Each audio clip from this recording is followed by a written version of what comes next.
please talk about UFC Fight Night coming up this Saturday? I think it's like Fight Night at the Apex 5 or 6 now. But either way, the heavyweight main event, this is a really good one. You've got two heavyweights, both with amazing nicknames. You've got the Black Beast Derrick Lewis squaring off against the Boa Constrictor Aleksi Oleinik. So this is an interesting fight actually, because obviously Derrick Lewis, they're not just heavyweights, but Derrick Lewis, he's one of the biggest personalities in that division. You know, he's an interesting fighter, both inside the octagon and out.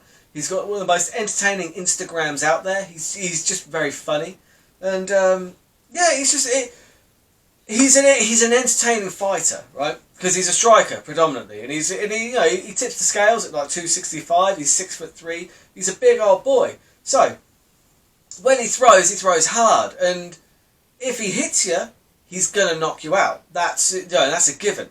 That being said, he hasn't found that knockout in his last 4 fights. Not since he fought Volkov, like where, with respect, he was losing that fight up until he just swung a Hail Mary and it connected. And he is dangerous up until the final bell. However, I would say that he's perhaps not the most technical, and his grappling isn't brilliant. He's quite good at getting back to his feet, but he tends to just explode, get back up, and get taken back down again.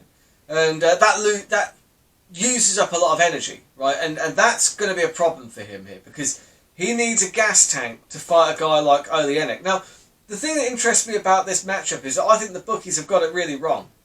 I mean, they're smarter than me. There's probably a reason that Oleinik is an outsider here, but he's 263 outsider, and Derrick Lewis is the 150 favourite, right? Now, full disclosure, at the start of the week, I did have a look at the odds. They haven't released the odds on the method of victory yet, which are the ones that I prefer to go for. But at the start of the week, Oleinik was 3-1 against, which is ridiculous. Do you know what I mean? That's just a license to print money. So obviously I've had a go on that, you know, because Derrick Lewis, this is a nightmare matchup for him. I don't think this is a good matchup for him at all, because Lewis, don't get me wrong, I love Derrick Lewis. I got to see him fight live once. It was really fun to watch. Went to see Fight Night 90 over in Vegas in the build-up to UFC 200, where he fought Roy Nelson.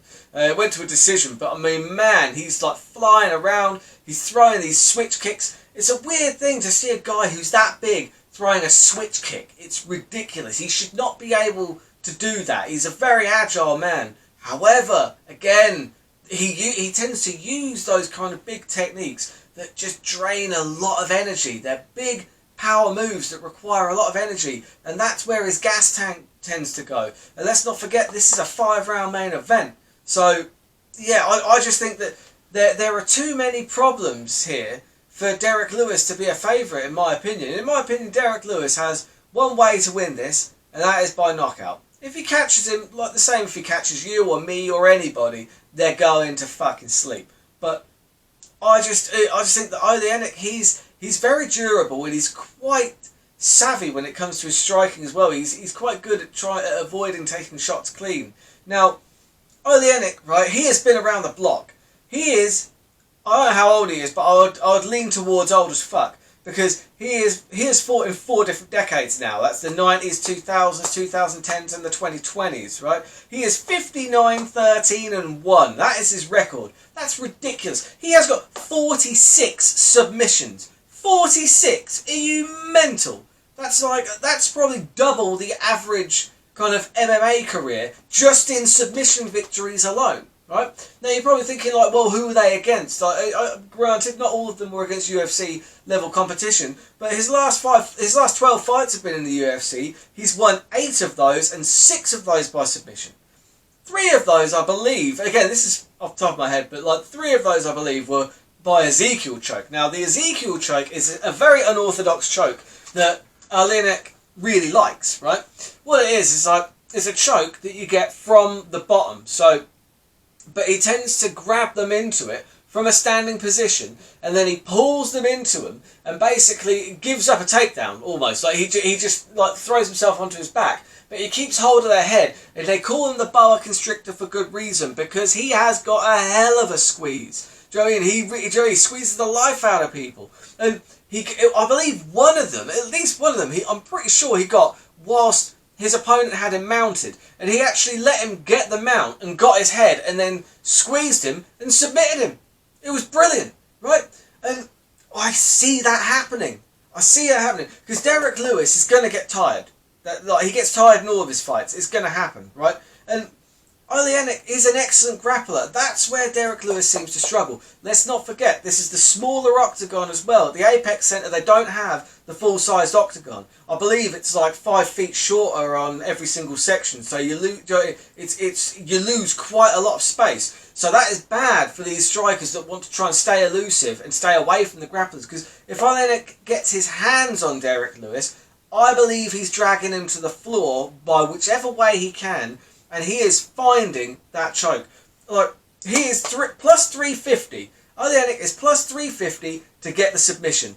That is a bet I will take all day long. I'm personally not going to put money on that in particular, just on its own, because I've already got 3-1 on Oleinik to win any means necessary. And that's good enough for me.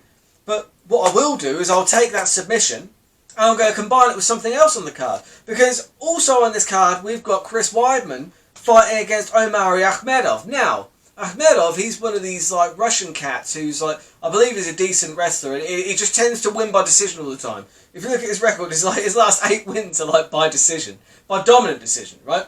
I don't see anything different happening here. I think Akhmedov wins by decision, which is 3.75 to 1. Combine that with Oleinik by decision, and you get, boom, 13.13. Unlucky for some. You know why it's unlucky? Because that's a terrible bet. It's not actually that terrible. I mean, normally I would tell you, do not place that bet.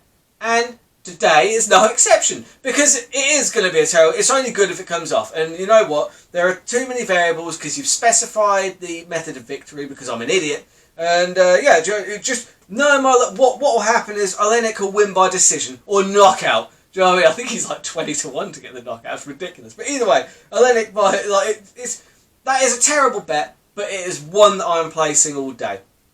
And either way, it's going to be a fun fight. It's going to be a really fun fight because, like I said, it's always fun when you see the heavyweights going at it. And yeah, so we'll see how that pans out. I'll let you all know. Until then, keep those odds on and those bets terrible.